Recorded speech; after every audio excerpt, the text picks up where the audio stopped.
So if you were watching the evening news, I know no one does that anymore, but just imagine you were watching the evening news and the news anchor came on and said, next we have a story of a heartbreaking tragedy. A heartbreaking tragedy. What kind of story would you expect to come next?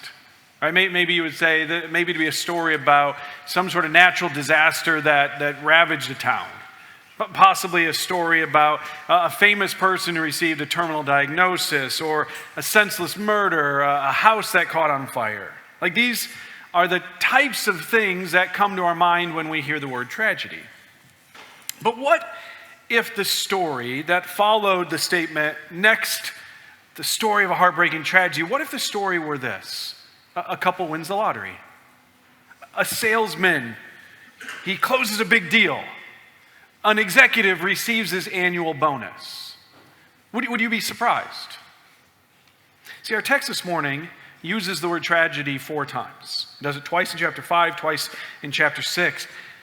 But it doesn't use it where we would expect it to use it. In each case, it uses it in conjunction with some measure of financial success.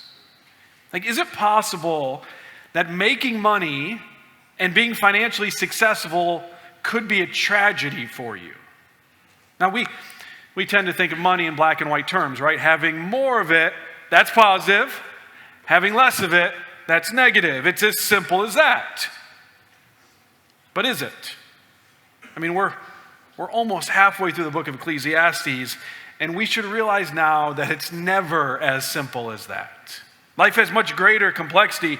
More money is not always better than less money. And on the flip side, less money is not necessarily better than more money. In the second half of chapter 5 and then in chapter 6, the teacher explains in detail what the rapper, the notorious B.I.G., said more simply: mo money, mo problems. Money is not the savior we think it is. Money is not the solution to the problems we face. The teacher here, he's not telling us that money is our problem, and so we should be poor. He's not offering that simple of a solution to what ails us. Here's what he's warning us. He's warning us not to listen to that little voice deep inside our brains that assures us that all of our problems would go away if we simply had a little more money. Have you ever had that thought? Have you ever sat down to pay the bills? Or been driving your car daydreaming, and you just hear yourself saying somewhere deep inside that if I could just make a little more money, if we just have a little more money, then life would just be so much easier, it'd be better, everything would be fine. He wants us in these verses to see that money can't fix the brokenness around us, and it can't fix the brokenness inside us. And the way he does it is to show us that there are problems that can come with the accumulation of money. We think more money would simplify our lives, and the opposite is often true. Now, I want to reiterate this at the start. Like, it's not wrong to make money. In fact, I pray that some of you would make a lot of money, and you would use it for kingdom causes. Like, you heard about the camp in Moldova. That was built because Christians who made money both in Moldova and in the States, partnering with them, gave that money so that 1,300 children could hear the gospel at camp this summer. So money in itself is not wrong. Money can be used in great ways. God gives his people money so that they'll use that money for his purposes. But I do want to warn you about how ineffective money is to fix our problems, our real problems. Money often works like an amplifier. If you've ever picked up an electric guitar and you strum it, it doesn't make much noise. You can barely hear it. But if you plug it into an amp, you can hear nothing else, sometimes for days. That's what money does. If you have problems without money, whatever those problems are, they often grow more prominent. They're amplified once you get money. Like, money doesn't solve discontentment. Money doesn't solve despair. So here's the bottom line. Making more money might actually be a tragedy, not a blessing, because more money brings more problems. Our text reveals 5 problems that can come with making more money. So if you're ever tempted to think, this is what it's targeting, if you're ever tempted to think that money will solve all your problems, remember that's not true. Money can create problems too. So here's problem number 1. More money, more temptation. More money, more temptation. Okay, money, we got to understand why we like it. It's power. So if you want to travel to visit Anatol and Nadia and see the camp this summer, it requires money. Money gives you the power to make the trip. If you go to the airport without any money, right, you don't have the power to get to Moldova to visit the camp. If this summer you want heat, if the winter you want air conditioning, right, it requires money. Money makes it possible for you to condition your house, to adjust the temperature. You run out of money, and there are certain companies out there who say, well, you no longer have control over the temperature in your house. We cut it off. So money is power. Money gives you the ability to accomplish and control things that you wouldn't be able to do otherwise. And with that power comes temptation. Look at verse 8. Let me read this again. If you see oppression of the poor and perversion of justice and righteousness in the province, now we expect it to say, go do something about it. That's not what it says. We're told other places to help the poor, but that's not what it says here. It says this: don't be astonished at this. Don't be surprised by this. Why? Because one official protects another official, and higher officials protect them. That's not surprising. Look around. The profit from the land is taken by all. The king is served by the field. The one who loves silver is never satisfied with silver, and whoever loves wealth is never satisfied with income. This too is futile. Now, how are we supposed to use power? Jesus told his disciples that the typical way that humans use power is for their own benefit. So we get some level of position of power, authority, and we use it to lord over people. And he says eventually we become tyrants. Right? We get a small taste of power and we like the flavor. Now, that tastes good, so we want a little more, and eventually we get drunk on power. Then we do whatever is required to hold on to that power. Now, of course, Jesus says this is not how his disciples should view power. He says any level of power or authority I give you, you should use to serve others, right? To fulfill the second greatest commandment. We use power, we use money, we use authority and influence as his disciples to love our neighbors as ourselves. But that's not what we see in the world, and that's what the same thing the teacher is saying here. Those who gain power, and the connection here is that power usually comes with money or through money. What do? Well, they oppress the poor and they pervert justice. They make deals, verse 8 tells us, with other powerful people to protect each other, to consolidate power. And so instead of allowing, verse 9, the workers to receive the benefit from the land, everyone in power takes a piece. And the worst offender is the king, right, who taxes the land for his own benefit. And why does this happen? Verse 10 tells us because the powerful rich are never satisfied. They won't give up their power easily. In fact, they want more and more power. So I want you to think about when Israel was begging the prophet Samuel for a king. Now understand they had a king. Their king was God. And God was the perfect king because God didn't need anything from them. God was the one giving to them. He was providing for them. He was meeting their needs. This is what a king is supposed to do. But they looked around and like, all these other countries have kings. And so, Samuel, we want a king like the other nations. And so Samuel warned them. If you want a king who acts like the kings of the other nations, you'll get a king who acts like the kings of the other nations. And what does that mean? He says, this is what will happen. That king will start taking your stuff. First, he'll take your sons and put them in his armies. Then he'll take your daughters and make them his servants. Then he'll take the best orchards you have and the best vineyards and the best cattle. And finally, he says he's going to take whatever he wants from you and he's going to give it to his favorites. Well, we still want a king. They get a king. Guess what he does? He starts taking their stuff. I mean, this is what happens to our human history. Human history is an unbroken string of the poor being oppressed by the rich. And this happens in governments, Happens in businesses, happens in churches, happens in schools, happens in families. Like people are like sharks. They smell blood in the water, they attack, they consume. The more they get, the more tempted they are to take even more. Why do you think God gives a person money? Well, he gives money so that we can bless others, especially those who have less than we have.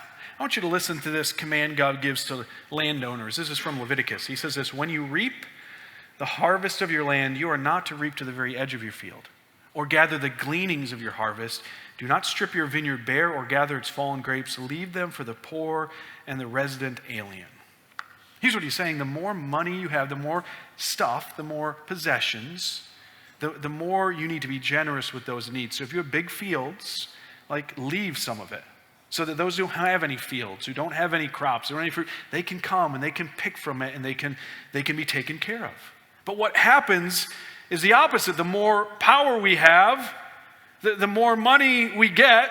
The more money we get, the more power we have to get more money. And this cycle continues. And so here he's saying what human nature is going to do. That rich man is going to look out at his field. He's going to start calculating. There's a way I can maximize profit here. Maybe even rationalize it. I can be more efficient here as a business owner if I have my people, my servants, go to the very edges of the field. Look at how much money I'm losing. Look at how much profit is left there on the field. And leaves the poor with nothing. Let me ask you, if you make more money, will you be content? What is the dollar figure you need to make to be content? Let's write it down. What is it? If you get there, you'll be content, right? If you get there, you never want another thing. There's this perfect amount. Or, is it possible you'd get there and you like some of the things you can now purchase? In fact, the more you like them, the more you get a taste for them. And you're like, well, there's some other things I'd like. So now my dollar figure creeps up. Now maybe I need this to be content. In other words, are you prepared, Christian, for the increased temptation that comes with increased wealth? So the first problem that comes with more money is more temptation to use your money for yourself instead of for others. Here's problem number 2. More money, more anxiety. So when you think about professional athletes in our day and age, one of the things you think about right away is the salaries, right? Just the astronomical salaries. Sometimes you see it broken down by minute. This person earns this per minute. You know how many zeros there'd be between the decimal point and the number for us if we did it by minute? Right, this is it. But did you realize this? 3 out of 4 retired NFL players either declares bankruptcy or is in severe financial stress. 3 out of 5, 60% of NBA basketball players are broke within 5 years of retirement. Now, there's a lot of reasons why that may be, but one of the reasons is that if you hear their stories is because as soon as they made money, people came like leeches and sucked them dry. In fact, I was reading about one former athlete who described how he went to his hometown for his grandmother's funeral. And he says he pulls in towards the funeral and there are cars surrounding the block. And he's like, my grandmother knew no one. She stayed at home all the time. What happened is he left the funeral and he said people ran up to him pushing proposals and letters and things to him trying to get him to financially help them. This is what the teacher describes in verse 11. Notice what he says. When good things increase, the ones who consume them multiply. What then is the profit to the owner except to gaze at them with his eyes? The sleep of the worker is sweet, whether he eats little or much, but the abundance of the rich permits him no sleep. So the more money you have, the more people you're responsible for. If your business grows, so does your number of employees. And now you're responsible for their welfare. Often as a business grows, you have these financial reports which look so good, but the owner, if they were being honest, says, all I see are stress and worry.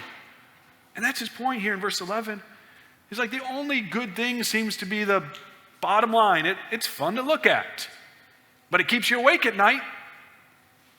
And so he makes this interesting contrast in verse 12. Here's this man who's a hard worker. He's not prominent. He's not wealthy, but he goes to work. He works hard all day. He comes back, and sometimes he doesn't have enough to be really full, but he goes to sleep, and he sleeps well. He's like, That's better than the guy who eats the steak, he drinks the wine, he has the nice dessert, and he goes home and he lays in bed, and between the stomach problems and between his anxious mind, he never sleeps at all. Maybe you're in a job that is not one of those jobs that people esteem highly in our culture. They're one of those jobs that maybe you think people look down on. And so you're tempted in your own heart to a level of discontentment. Maybe you're the guy who works hard, doesn't always have enough. Look, the teacher is challenging your own self-perception. Like, it is a gift from God to be able to go home from a hard day labor and sleep the sleep of the exhausted. The most important job for you to do is the job that God has given you. And the fact that God has given it to you gives that job value and worth. See, when we evaluate jobs, we so often boil them down to how much money is made. And let me say, brothers and sisters, that is a terrible barometer for determining value. Like taking a job solely for money, I want you to hear this. Taking a job solely for the amount of money it could make may be doing harm to your soul. In fact, for some of us, holding on to more money is like storing nuclear waste in our closet. It slowly poisons us. What we think is valuable is killing us. Look at verse 13. I want you to see this verse. There is a sickening tragedy. Pause. That's pretty bad, right? Can we agree sickening tragedy that's about as harsh a language as you might be able to use? What is a sickening tragedy? I have seen under the sun. Wealth kept by its owner to his harm. Do you believe that verse? Do you believe that it is possible that making more money could be hazardous to your health? Think of this verse like the Surgeon General's warning on a pack of cigarettes. Right? Do you ignore it and keep inhaling? I'll be fine. Is it possible for money to be harmful to your spiritual health? Do you believe that? Do you care? So Jesus told his famous parable of the soils.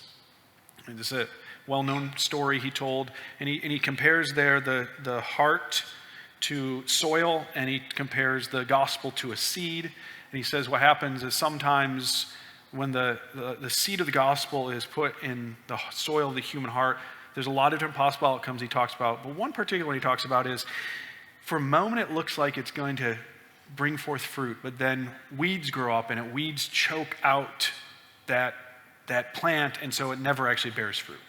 So in other words, what he's saying, right, is that it's possible for someone to hear the gospel.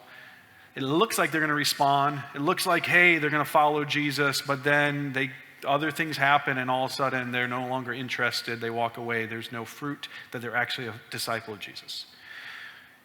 Do you know what he says those weeds are that might choke the gospel from the human heart? Here's what he says in Matthew 13. The worries of this age and the deceitfulness of wealth. Is making money worth losing your soul? Problem number 3. More money, more regret. More money, more regret. See, the more you have to lose. And if you lose it, that regret can be paralyzing. So here the teacher tells us a story about how painful it can be to lose the money you worked so hard to acquire. Verse 14 says that wealth was lost in a bad venture. So when he fathered a son, he was empty-handed. As he came from his mother's womb, so he will go again naked as he came. He will take nothing for his efforts that he can carry in his hands. This too is a sickening tragedy. Exactly as he comes, so he will go. What does the one gain who struggles for the wind? What is more, he eats in darkness all his days with much frustration, sickness, and anger. You see, the person who's never had any money has never had to face the pain of losing it. But the man described in these verses, he's experienced wealth, and that wealth is now gone, and so he lives in constant regret. Verse 14 says he's there, and he's like, I have nothing to pass down to my kids. All of his efforts, he's gained nothing. Now we see in verse 17, he's sitting in the dark, and he's sitting there in frustration and anger and bitterness and regret. I don't know if you've ever had the experience I've had where you receive some amount of unexpected money. It doesn't have to be a lot, but it's some amount. Maybe it comes as a gift, a tax return. Have you ever had that where you overpaid your escrow? Which is your money, they're just returning it to you, but you're like, oh, a gift. But you get this, you weren't expecting it, and so all of a sudden you're like, ooh, what can we do with this? You start thinking about maybe something fun or something memorable, something you've been wanting. You're like, hey, this is a part of the budget, so I can use it for this. And you get all excited about it, and just about that time, an unexpected expense comes. Now, what happens in that situation? I would love to say what I do in that situation is say, thank you, Lord. You provided for my need before I even knew I had the need. That is not what I do. Right? I'm like, oh, are you kidding me? I'd already in my mind spent it. I'd had it. Tasted so good. Now it's gone. Do you imagine that same feeling multiplied by a factor of 100 or the factor of 1,000? And that's what this man is feeling. He had generational wealth, and now it's gone. And it may have been his fault, but it may not have been. The phrase bad venture doesn't mean he did something wrong. Don't read it as he did something wrong. We're not told a lot, but what are some of the possibilities? Maybe he had invested all of his money in real estate. So in that time, fields. Though he's a smart man, maybe he's even a generous man, he's invested in real estate. He's got fields, and maybe he's doing what Leviticus says, and he's leaving the edges for the poor people. And then there's year 1 of drought. Okay, I can survive. Year 2 of drought. Oh no, year 3 of drought. It's all gone. Or maybe he owns some sort of shop in the village, and he's worked hard. He's stored things away. He's got what he needs for future seasons, and he can keep supplying the store. And he feels like my son will be able to take this over years from now. And all of a sudden, the neighboring country decides to invade, and they invade his town. And he watches from the hills as smoke rises from his store and everything he purchased. Or maybe he's a craftsman, and he's reached sort of the peak of his skill and ability, his highest earning potential, and just then he gets sick. And the sickness affects him in such a way that he can no longer do the work that he had done. Or maybe he simply trusted the wrong person. Maybe it was a good friend, it was a family member who said, like, here, this is great, invest your money with me, and I'll take care of you. And he does. And he finds out he was swindled. Whatever the case, whatever the reason, here he is, and he's just living in this dark room full of regret. Now the teacher uses a story to remind us that what is true for this man is actually true for all of us. We may not have lost all of our money yet, but we all eventually lose all of our money. We will leave the world, he says, exactly as we entered it, naked. We brought nothing in this world, we take nothing out of this world. I love the picture painted by Christian Bush in his country song. He says, everybody chasing something. I don't know why they're running. I take my time to the finish line because we all end up with nothing. I don't know why. I know why everyone want to die rich, diamonds, champagne, work your way down that list. We try, everybody tries to fit into that ditch. You can't take it with you when you go. This is the line I love. Never seen a hearse with a trailer hitch. You can stack it up, pack it up tight with a big red bow, get a great big truck, back it all up, but you can't take it with you when you go. So we look at the man who's lost everything and we pity him, but when we die, we leave it all behind. He just got there sooner. If you spend your life making money, at the end you may regret all of the things you sacrificed to get there. For this reason, the well-known British pastor John Stott encourages us. He says, since our lives are spent between two moments of nakedness, it's best to travel light. Problem 3 is more money, more regret. Here's problem 4. More money, more dissatisfaction. More money, more dissatisfaction. What if God gave you everything you wanted? You would be content then, right? Well, the answer actually depends entirely upon what it is you want. So the teacher, he shows us here the tragedy of getting exactly what you want if what you want are the wrong things. Look at verse 1 of chapter 6. Here is another tragedy. Right? He's observed under the sun, and it weighs heavily on humanity.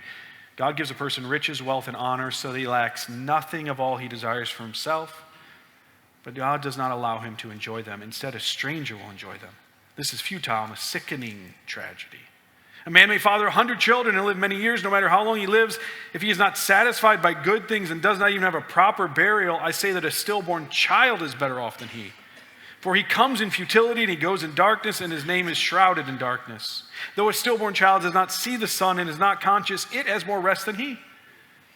And if a person lives 1,000 years twice, but does not experience happiness, do not both go to the same place? All of a person's labors for his stomach, yet the appetite is never satisfied. I think the key to understanding what he's saying here is verse 2, because notice the phrase. After God gives him riches, wealth, and honor, this phrase, he lacks nothing of all he desires for himself. Okay? He has everything he wanted because God gave it to him. God withheld nothing of what he wanted, but God doesn't give him satisfaction. Why not? Because that's not what he asked for. He desired riches, he desired reputation, and God granted those wishes. He didn't ask for contentment.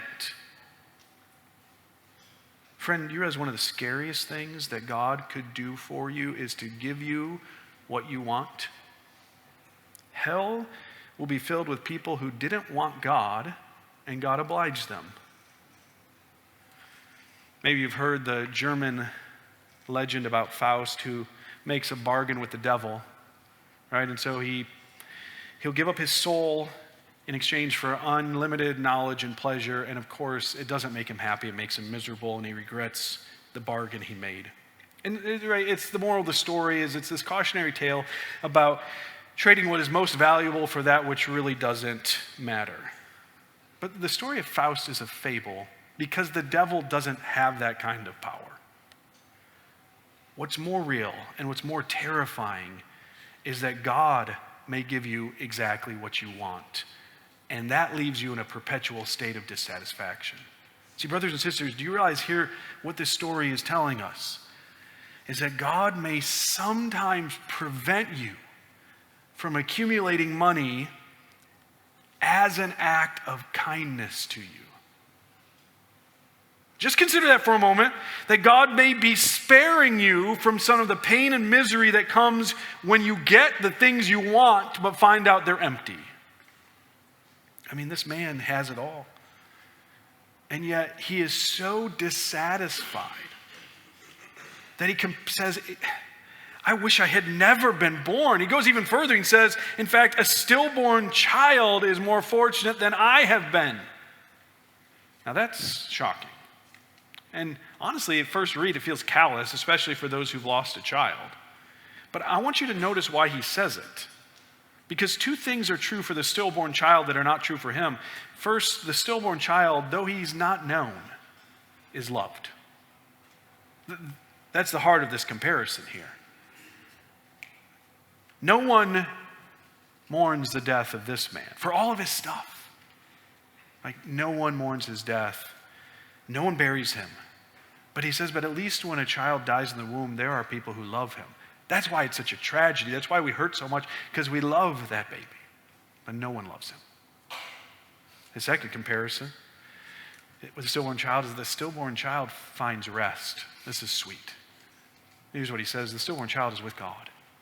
Yes, he has never known the sun to shine upon his face on a beautiful sunny afternoon.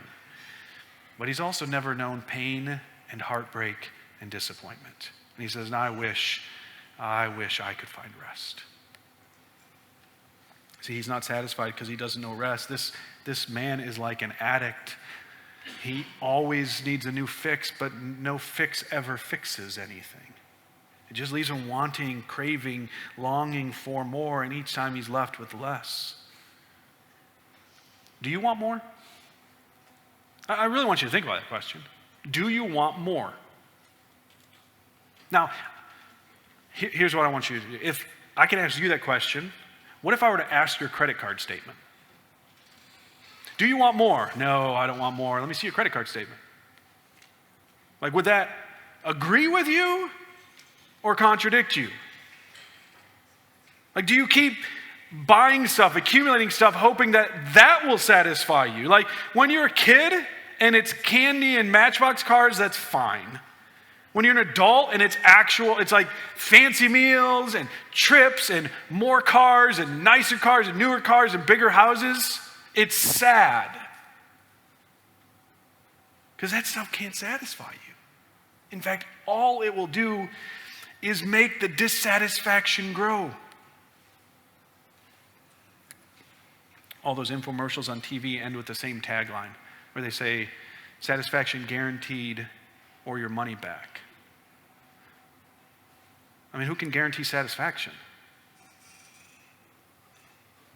Like, no amount of money, no amount of success, no amount of reputation guarantees satisfaction.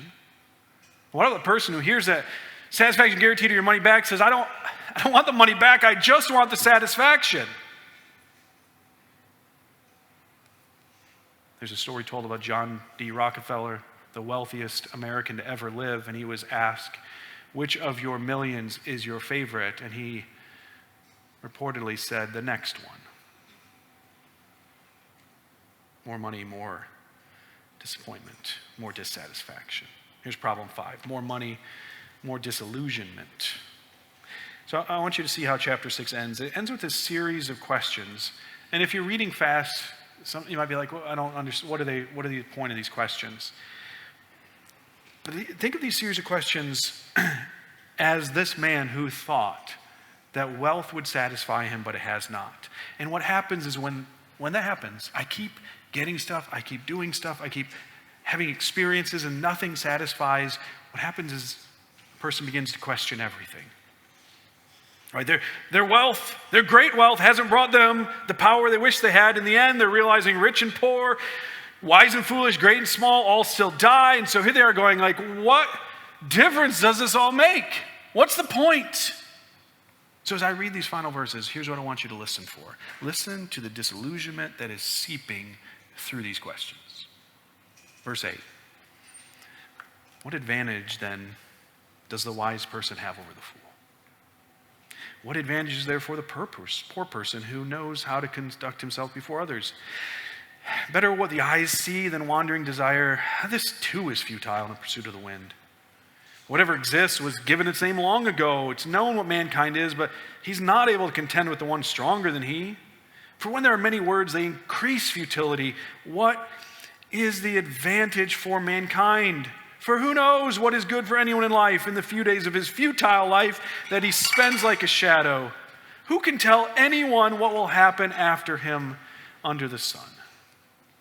These verses close the first half of the book of Ecclesiastes. And they echo much of what we saw in the opening chapters. The question in verse 12 reminds us of the question that was repeated in chapter 1, in chapter 2, and chapter 3. What have you gained from all your labor?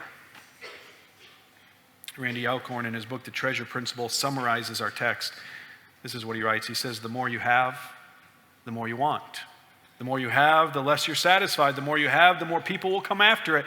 The more you have, the more you realize it does you no good. The more you have, the more you have to worry about. The more you have, the more you can hurt yourself by holding on to it. The more you have, the more you have to lose.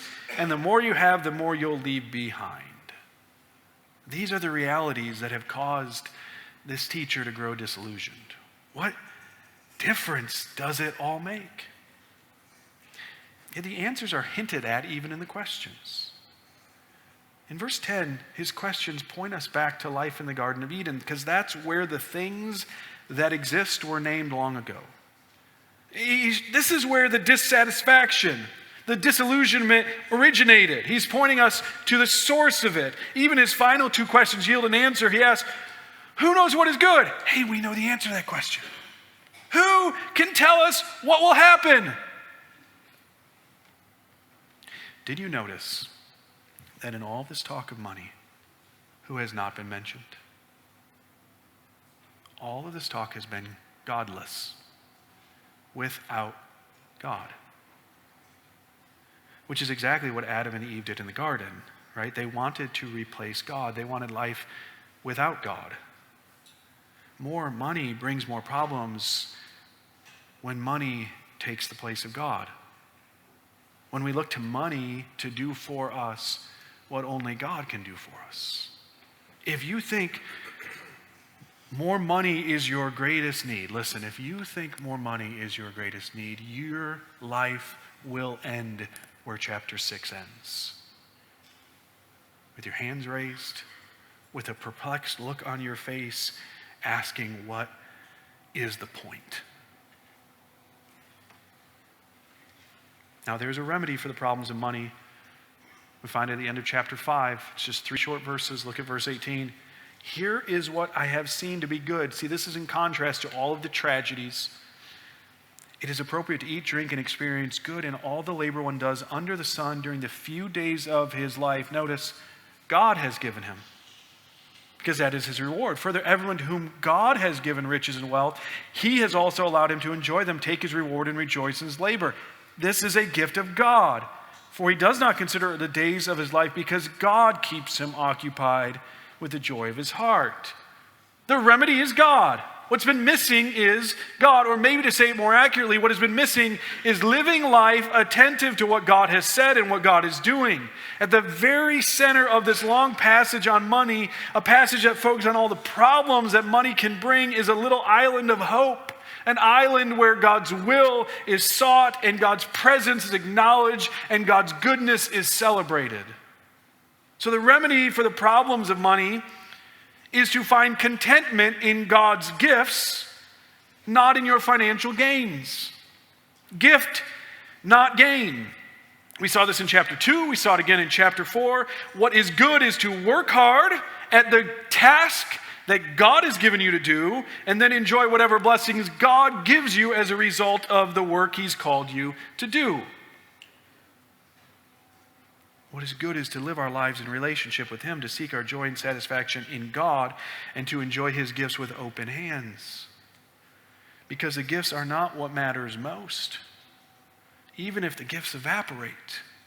As Job said, the Lord gives and the Lord takes away, but blessed is the name of the Lord. We know the giver. We walk with the giver. The remedy here is summarized by the writer of Hebrews in Hebrews 13, verse 5. He writes, keep your life free from the love of money. Be satisfied with what you have. Notice this.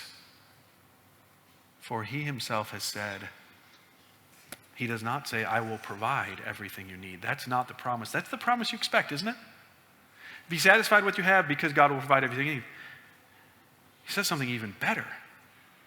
Be satisfied with what you have, for he himself has said, I will never leave you nor forsake you. Don't love money, but be content.